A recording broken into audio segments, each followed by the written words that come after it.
உன்னோடு நான் இருந்த ஒவ்வொரு மணித்துளியும் மரணப்படுக்கையிலும் மறக்காத கண்மணியே. 90 நிமிடங்கள் தொட்டணைத்த காலம்தான் இன்னொரு ஆண்டுகளாய் இதயத்தில் கலங்குதடி.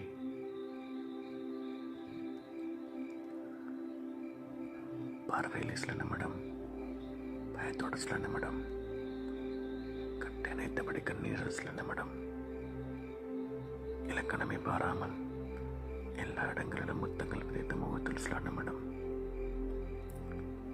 உன்னோடு நான் இருந்த ஒவ்வொரு மணித்துளியும் மரணப்படுக்கையிலும் மறக்காத கண்மணியே. இது நியாயம், இது பாவம், இருவருக்கும் தோன்றவில்லை. அது இரவா, அது பகலா, அதை பற்றி அறியவில்லை. யார் தொடங்க யார் முடிக்க ஒரு வழியும் தோன்றவில்லை. இருவருமே தொடங்கிவிட்டோம், இதுவரைக்கும் கேள்வி இல்லை.